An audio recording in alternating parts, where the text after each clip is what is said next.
ಚಾನಲ್ಗೆ ಸ್ವಾಗತ. ಇದೇ ರೀತಿಯ ಉದ್ಯೋಗ ಮಾಹಿತಿಗಳಿಗಾಗಿ ಚಾನಲ್ನ ಸಬ್ಸ್ಕ್ರೈಬ್ ಮಾಡಿಕೊಳ್ಳಿ. ಹಾಗೆ ಇದುವರೆಗೂ ಯಾರು ನಮ್ಮ ಟೆಲಿಗ್ರಾಮ್ ಮತ್ತು ವಾಟ್ಸಪ್ ಗ್ರೂಪ್ಗಳಿಗೆ ಜಾಯ್ನ್ ಆಗಿಲ್ಲ, ಈಗಲೇ ಜಾಯ್ನ್ ಆಗಿ ಹೆಚ್ಚಿನ ಉದ್ಯೋಗ ಮಾಹಿತಿಗಳಿಗಾಗಿ. ಫ್ರೆಂಡ್ಸ್, ಕರ್ನಾಟಕ ಲೋಕಸೇವಾ ಆಯೋಗದಿಂದ ನೋಡಿ, ಇಲ್ಲಿ Karnataka public service commission, Karnataka ಲೋಕಸೇವಾ ಆಯೋಗದಿಂದ ಹೊಸ ಅಧಿಸೂಚನೆ ಬಿಡುಗಡೆಯಾಗಿದೆ ನೋಡಿ. ಬೋತ್ ಮೇಲ್ ಆ್ಯಂಡ್ ಫಿಮೇಲ್, ಪುರುಷ ಮತ್ತು ಮಹಿಳಾ ಅಭ್ಯರ್ಥಿಗಳು ಇಬ್ಬರು ಅರ್ಜಿಗಳನ್ನು ಸಲ್ಲಿಸಬಹುದು. ಹಾಗೆ ಕರ್ನಾಟಕದ ಯಾವುದೇ ಡಿಸ್ಟಿಕ್ಕಿಂದ ಕೂಡ ನೀವು ಈ ಒಂದು ಹುದ್ದೆಗಳಿಗೆ ಅರ್ಜಿಗಳನ್ನು ಸಲ್ಲಿಸಬಹುದಾಗಿರುತ್ತೆ. ಬನ್ನಿ ಇದರ ಬಗ್ಗೆ, ಅಂದರೆ ವಾರ್ಡನ್ ಹುದ್ದೆಗಳಿಗೆ ನೇಮಕಾತಿ ನಡೀತಾ ಇದೆ ನೋಡಿ. ವಾರ್ಡನ್ ಹುದ್ದೆಗಳಿಗೆ ನೇಮಕಾತಿ ಇರುತ್ತೆ. ಬನ್ನಿ ಇದರ ಬಗ್ಗೆ ಒಂದೊಂದಾಗಿ ಮಾಹಿತಿಯನ್ನು ತಿಳಿಸ್ಕೊಡ್ತೀನಿ. ಕರ್ನಾಟಕ ಹಿಂದುಳಿದ ವರ್ಗಗಳ ಕಲ್ಯಾಣ ಇಲಾಖೆ, ಸಮಾಜ ಕಲ್ಯಾಣ ಇಲಾಖೆಯಲ್ಲಿ ಖಾಲಿ ಇರತಕ್ಕಂಥ 825 ಹಾಸ್ಟೆಲ್ ವಾರ್ಡನ್ ಉದ್ಯೋಗಗಳಿಗೆ ನೇಮಕಾತಿಯ ಹೊಸ ಅಧಿಸೂಚನೆ ಆಗಿರುತ್ತೆ ನೋಡಿ. ಬೋತ್ ಮೇಲ್ ಆ್ಯಂಡ್ ಫಿಮೇಲ್, ಪುರುಷ ಮತ್ತು ಮಹಿಳಾ ಅಭ್ಯರ್ಥಿಗಳು ಇಬ್ಬರು ಅರ್ಜಿಗಳನ್ನು ಸಲ್ಲಿಸಬಹುದು. ಇನ್ನು ಈ ಒಂದು ಹುದ್ದೆಗಳಿಗೆ ಸಂಬಂಧಪಟ್ಟಂತೆ ಹಿಂದುಳಿದ ವರ್ಗಗಳ ಕಲ್ಯಾಣ ಇಲಾಖೆಯ ವಾರ್ಡನ್ ಹುದ್ದೆಗಳು ಸೇರಿದಂತೆ ಒಟ್ಟು 825 ಹುದ್ದೆಗಳು ಖಾಲಿ ಇದೆ ಅಂತ ಹೇಳಿದ್ದಾರೆ ನೋಡಿ. ಇನ್ನು ಫ್ರೆಂಡ್ಸ್, ಈ ಒಂದು ಹುದ್ದೆಗಳಿಗೆ ಅಫಿಷಿಯಲ್ ವೆಬ್ಸೈಟ್ಗೆ ಹೋಗಿ ನೀವು ಅರ್ಜಿಗಳನ್ನು ಸಲ್ಲಿಸಬಹುದು.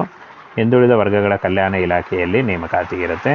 ಹುದ್ದೆಗಳ ವಿವರ, ವಿದ್ಯಾರ್ಹತೆ, ವಯೋಮಿತಿ, ಅನುಭವ, ವೇತನ ಶ್ರೇಣಿ, ಆಯ್ಕೆ ವಿಧಾನ, ಇದರ ಬಗ್ಗೆ ಸಂಪೂರ್ಣ ಮಾಹಿತಿ ವಿಡಿಯೋದಲ್ಲಿರುತ್ತೆ ನೋಡಿ. ಹಿಂದುಳಿದ ವರ್ಗಗಳ ಕಲ್ಯಾಣ ಇಲಾಖೆಯಿಂದ ನೇಮಕಾತಿಯಾಗಿರುತ್ತೆ. ಆಯ್ಕೆಯ ಪ್ರಾಧಿಕಾರ ಕರ್ನಾಟಕ ಲೋಕಸೇವಾ ಆಯೋಗ. ಹುದ್ದೆಗಳು ನೋಡಿ, ವಾರ್ಡನ್ ಹಾಗೂ ಇತರೆ ಉದ್ಯೋಗಗಳಿದ್ದಾವೆ.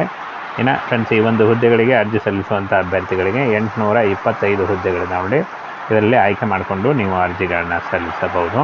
ಹಾಸ್ಟೆಲ್ ವಾರ್ಡನ್ 150 ಹುದ್ದೆಗಳು, ಅಡಿಗೆಯವರು 300 ಹುದ್ದೆಗಳು, ಅಡುಗೆ ಸಹಾಯಕರು 300 ಹುದ್ದೆ, ರಾತ್ರಿ ಕಾವಲುಗಾರ 75 ಹುದ್ದೆಗಳಿದ್ದಾವೆ ನೋಡಿ. ಇಷ್ಟೊಂದು ಹುದ್ದೆಗಳಿದ್ದಾವೆ. ಈ ಒಂದು ಹುದ್ದೆಗಳಿಗೆ ಆಯ್ಕೆ ಮಾಡಿಕೊಂಡು ನೀವು ಅರ್ಜಿಗಳನ್ನು ಸಲ್ಲಿಸಬಹುದು. ಇನ್ನು ವಿದ್ಯಾರ್ಹತೆ SSLC, PUC ಹಾಗೂ ಎನಿ ಡಿಗ್ರಿ ಮಾಡಿದಂಥ ಅಭ್ಯರ್ಥಿಗಳು ಈ ಒಂದು ಹುದ್ದೆಗಳಿಗೆ ಅರ್ಜಿಗಳನ್ನು ಸಲ್ಲಿಸಬಹುದು. ಹಾಗೆ BEd ಕೇಳಿದ್ದಾರೆ ನೋಡಿ, BEd ಆಗಿದ್ದರೂ ನೀವು ಅರ್ಜಿಗಳನ್ನು ಸಲ್ಲಿಸಬಹುದು. ಇನ್ನು ವಯೋಮಿತಿಯನ್ನು ನೋಡೋದಾದರೆ 18ರಿಂದ 35 ವರ್ಷ, OBC ಅಭ್ಯರ್ಥಿಗಳಿಗೆ 3 ವರ್ಷ ಮತ್ತು SC/ST ಅಭ್ಯರ್ಥಿಗಳಿಗೆ 5 ವರ್ಷಗಳ ವಯೋಮಿತಿ ಸಡಿಲಿಕೆ ಕೂಡ ಇರುತ್ತೆ ನೋಡಿ. ಆದಷ್ಟು ನಿಮ್ಮ ವಯಸ್ಸನ್ನು ಲೆಕ್ಕಾಚಾರ ಮಾಡಿಕೊಂಡು ನೀವು ಅರ್ಜಿಗಳನ್ನು ಸಲ್ಲಿಸಬಹುದು.